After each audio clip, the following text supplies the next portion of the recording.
네, 안녕하세요. 고양시 정신건강복지센터 센터장 이정수입니다. 제가 오늘은 이제 우울증에 대해서 좀 말씀드리려고 합니다. 그러니까 이제 우울증이라 그러면 흔히 말하는 그냥 우울이라는 감정하고 우울증이 뭐가 다른지에 대해서 조금 궁금해하시는 분들이 많습니다. 뭐 누구나 사실 뭐 시험을 못 보거나 뭐 직장에서 누구한테 한 소리 듣거나 그럼 잠깐 우울할 수도 있잖아요. 근데 이제 우울증이라 그러면은 우리가 잠깐 느끼는 뭐 우울한 일시적인 감정을 말하는 것이 아니라 그러니까 우울한 감정이 그 정도도 되게 심하고 그 다음에 잠깐 우울한 것이 아니라 아주 오랜 기간 동안 우울하고 또 그 우울한 감정 때문에 뭐 기능이라면서 평상시 내 생활들 뭐 학교나 직장이나 뭐 가정이나 그냥 친구들이나 이런 사이에서 계속 문제가 나타나면 그걸 우리가 흔히 우울증이라고 합니다. 그러니까 그냥 우울한 감정과 정도와 기간, 기능저하 정도가 다른 것이 우울증의 좀 차이점이겠죠.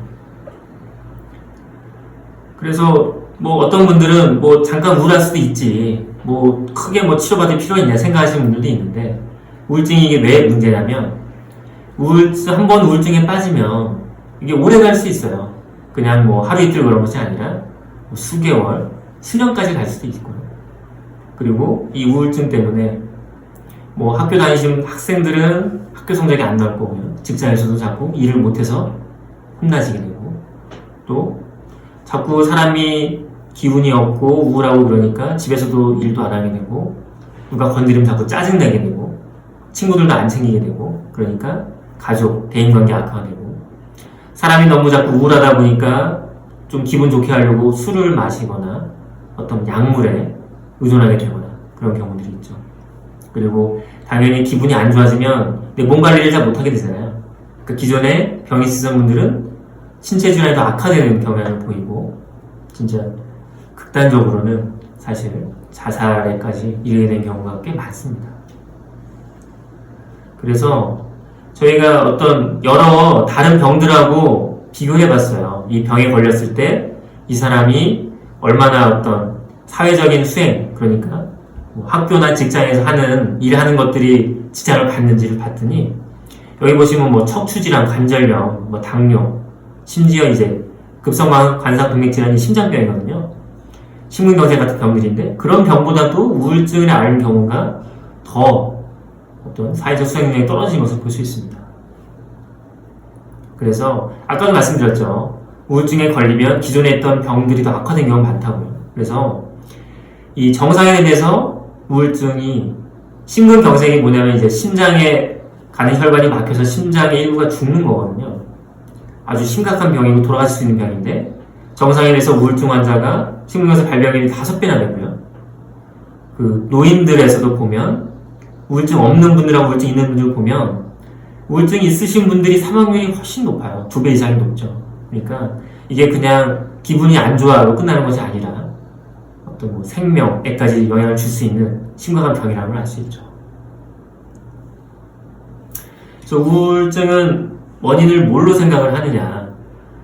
뭐 많은 경우 이제 스트레스 때문에 생기긴 하는데 다른 요인들도 같이 적용이 됩니다. 유전적으로 영향이 있는 경우도 있고 그 뇌 기능에도 문제가 생긴다고 생각을 합니다. 여기 보시면 사진에 보면 왼쪽이 우울하신 분들의 뇌고 오른쪽이 우울하지 않은 사람들의 뇌예요. 뇌 기능이 우울함이 확 떨어진 것을 볼 수 있죠. 그러니까 우리가 흔히 생각하기에는 아마도 이제 우울증에 걸릴 수 있는 취약성이라고 하죠. 저 밑에 보면 이제 컵이 있는데요. 사람마다 좀 달라요. 그러니까 컵이 좀 미리 이미 차 있는 사람이 있고 컵이 좀 덜 차 있는 사람들이 있죠. 그러니까 사람마다 어떻게 보면 스트레스에 견딜 수 있는 정도가 다른 거죠. 근데 스트레스에 잘 견딜 수 있는 분도 아주 많은 스트레스가 오면 이 컵이 넘치듯이 우울증에 걸릴 수 있고 좀 스트레스에 견디는 능력이 약하신 분들은 약한 스트레스가 와도 우울증이 생길 수 있습니다.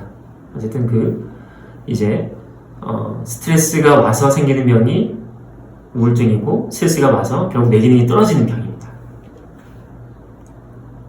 그래서 주로 스트레스는 이별이 많아요. 이별, 잃는 것, 어떤 사람과 헤어지는 것, 주로 누가 돌아가시는 것, 그리고 뭐 가족이든 친구든 연인이든 대인관계의 문제들, 그리고 경제적인 어려움, 일자리를 잃는 것들, 그리고 건강을 잃고 막 아픈 것들, 이런 것들이 스트레스가 돼서 우울증을 발생시킬 수 있습니다. 그 증상으로는 여러 가지가 있는데 여기 보시면 대표적입니다. 그래서 자꾸 슬프고 우울하고 아무것도 하기 싫고 뭐 밥을 봐도 먹고 싶지 않고 입맛이 떨어지고 무기력하고 잠도 못 자고 심지어 자살행위까지 하게 되는 그런 증상이 있을 수 있습니다. 근데 또 이게 나이대에 따라서 증상이 조금씩 다를 수 있어요. 그래서 이제 성인이 아닌 소아청소년 같은 경우는 보통 우울하면 그냥 이제 축 늘어졌다 생각하시는데 젊은 친구들 같은 경우는 짜증, 화를 많이 내게 되고 그래서 우리 이제 잘 지내다가 갑자기 이제 학교 안 나가고 공부 안 하고 가출하고 이런 친구들을 보면 알고 보면 우울증의 경우가 상당히 많습니다. 그리고 중년인 경우에는 아무래도 이제 건강 좀 신경 많이 쓸 세기잖아요. 그래서 건강에 대한 걱정들 그리고 빈둥지 증후군이라 해서 자녀들을 보통 키우시고 자녀들이 이제 사회를 나가는 시기인데 그러면서 많은 공허감을 느끼게 되고 화병도 경험하신 경우도 있고 노인 같은 경우는 이제 몸이 여기저기 아파요. 이렇게 어르신들 뭐 소화가 안 된다, 머리가 아프다, 어지럽다 해서 병원 자주 다니시는데 아무런 이상이 없는 경우가 많습니다. 알고 보면 우울증 경우가 많고요.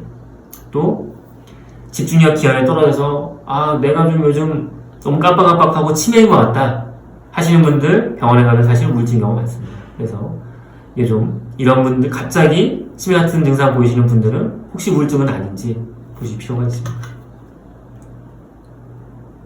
아까 말씀드렸듯이 우울증은 상당히 많은 영향을 주죠. 그래서 일단 좋아졌다 하더라도 치료를 멈추면 안 되고 혹시나 또 재발이 되면 이런 고통이 더 커질 수 있습니다. 그리고 치료를 꾸준히 안 받아서 이게 만성이 되면 뭐 아주 수년 힘들 수 있기 때문에 치료를 꼭 받으셔야 되죠. 그래서 치료를 잘 받지 않으면 이 기분이 완전히 정상으로 돌아오지 않고 약간 우울한 상태로 계속 가시는 경우들이 있어요. 심지어 아주 우울한 상태로 오래 가시는 경우들이 있고요. 그래서 조기에 치료를 꼭 받는 것이 중요합니다. 그래서 우울증 치료는 대략 3가지로 나눌 수 있습니다. 병원에 와서 의사랑 함께하는 치료가 있겠고요. 본인이 이렇게 산에 다니면서 하는 노력이 있겠고 가족들과 함께하는 노력이 있을 수 있습니다. 그래서 의사는 어떤 걸 할 수 있냐면 우리 약물 치료가 있고 정신치료, 쉽게 말하면 상담이 되겠죠. 그리고 혹시 약물 치료, 정신치료도 좀 어려운 경우에는 우리가 이제 이 오른쪽 아래에 보이는 그림인데요. 요즘에는 이렇게 이런 뇌기능을 좀 올려주는 기계들이 있어요. 그래서 경두기 자기자극술이라는 거를 뭐 그냥 외래에 오셔서 받으실 수도 있고 또 심한 경우에 이제 전기경련요법이나 광치료 같은 것을 받을 수도 있습니다. 우울증 약은 여러 가지가 있습니다. 뭐 이름이 여러 가지 있지만 다 뭐 아실 필요는 없겠고요. 보시면 우울증 약은 여기 보면 세로토닌, 노르에피네프린, 도파민 같은 뇌 안에 어떤 이 물질들이 있어요. 이 물질들을 좀 잘 조절해주는 약들입니다. 그래서 흔히 생각하시기를 뭐 이게 약으로 내 마음 바뀌겠냐, 뭐 내 생각이나 어떤 뭐 신념이 바뀌지는 않습니다. 그렇지만 좀 기분이 조금 나아질 수는 있거든요. 그게 상당히 큰 차이입니다. 네. 그리고 약에 의존하게 된다, 약이 중독된다 생각을 하시는데 뭐 그렇지는 않습니다. 네. 보통 우리가 뭐 중독 얘기하는 것들이 이제 뭐 안정제나 수면제 이런 약들이거든요. 우울증 약은 뭐 그런 부분은 뭐 많이 없고요. 또 정신과 약을 쓰면 바보가 된다. 이 우울증 약 중에도 약을 쓰면 좀 이렇게 깨는 약이 있고 좀 졸음이 오는 약이 있어요. 좀 졸음이 오는 약도 있다 보니까 자꾸 좀 졸리고 멍하니까 바보가 된다 생각하시는데 사실 그렇지는 않습니다.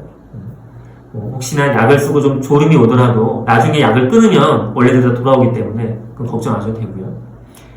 또 중요한 게 많은 분들이 우울증 좋아지면 약을 안 먹어도 된다 생각하시는 분들이 있어요. 근데 아까도 말씀드렸듯이 우울증을 약물 치료하고 좋아졌는데 바로 약을 끊으면 또 나빠지는 경우가 상당히 많습니다. 그래서 좀 좋아졌다 하더라도 의사와 상의하셔서 오랜 동안 유지하는 것이 좋겠습니다. 그리고 정신과 약을 쓰면 다른 약 안 듣는다. 예를 들면 정신과 치료 받으시다가 어디 뭐 무릎이 아파서 관절약 드시면 정신과 약 끊으신 경우들이 많아요. 근데 뭐 그렇진 않거든요. 저희 그 약들 같은 경우는 우리 식약처가 있잖아요. 식약처에서 다 검사를 해서 약들 간에 크게 같이 들어서 문제가 없다. 이런 게 다 파악이 된 약입니다. 그러니까 같이 들어서 아무 문제 없으니까 약을 치료를 꾸준히 받는 게 좋겠습니다. 그리고 우리가 뭐 약물만으로 다 하는 건 아니에요. 그러니까 면담이 되게 중요하죠. 그래서 아까도 말씀드린 우울증이 생기는 경우는 대부분 스트레스가 있어요. 뭐 어디가 됐든. 그래서 그러한 스트레스, 뭐 갈등, 대인관계 어려움 확인을 해서 이게 뭐 내 생각에는 그러니까 우울증에 걸린 분들은 너무 절망에 빠졌다 보니까 이 문제가 도저히 해결될 수 없는 문제라고 생각합니다. 근데 또 가만히 생각을 해보면 해결할 수 있는 경우들이 꽤 있거든요. 그래서 그걸 같이 생각을 해보고 왜냐하면 자꾸 우울증이 걸리면 자꾸 그냥 부정적으로 생각이 돼요. 이 절대 해결이 안 될 것 같고 이런 문제가 평생 지속될 것 같고 자꾸 부정적으로 생각을 하시게 되는데 이런 거를 같이 생각을 해보다 보면 좀 달라질 수 있습니다. 그래서 근데 우울증은 사실 좀 인내심을 가져야 돼요. 우리가 치료를 하더라도 바로 좋아지진 않고요. 예를 들면 잠자는 거나 입맛이나 이런 것들은 뭐 며칠, 한 2주 내에 좀 좋아질 수 있는데 좀 의욕이라든지 아니면 우울감 같은 기분 같은 거 좋아지는 데는 뭐 한 달 가까이 걸립니다. 그래서 다 좋아지는 데는 한두 달까지 걸릴 수 있어요. 그래서 치료를 받고 처음에 별 차이 없네 생각하시면 안 되고 아주 오랜 기간 좀 기다려 보시는 게 좋겠습니다. 그리고 이 환자 본인 입장에서도 많은 분들이 내 정신력이 약해 이런 병에 걸리다니 그러면서 더 자책하시면서 더 우울해지는 경우들이 있습니다. 근데 우울증은 아까 말씀드렸듯이 스트레스가 강한 스트레스가 있으면 누구나 생길 수도 있어요. 그렇기 때문에 너무 자책하시면 안 되고 당연히 우울증 때문에 내가 뭐 학교, 직장, 가정에 문제가 생긴다 그러면 전문적인 도움을 받기 위해서 병원을 찾는 것이 좋겠고요. 우울증은 빨리 좋아지지 않기 때문에 일단 치료 시작하고 좋아질 때까지 시간을 두고 기다려야 됩니다. 그리고 우울증에 빠지고 나면 자꾸 부정적 생각이 돼서 막 어떻게 보면 좀 나중에 후회할 결정을 하시는 경우가 있어요. 자꾸 부인이나 남편한테 해를 주는 것 같아서 우리 이혼해 라고 하시는 분도 있고 내 집이 자꾸 마음에 안 들어서 집을 파라고 하시는 경우도 있고 그러니까 이런 중요한 결정은 지금 우울할 때 결정하지 마시고 좀 기분이 좋아지고 나서 하시면 좋습니다. 그리고 가능한 기분이 좀 많이 가라앉아 있더라도 애쓰셔서 사람들과 함께 지내고 내 기분을 좋게 만드는 활동에 참가해 보시는 게 좋겠습니다.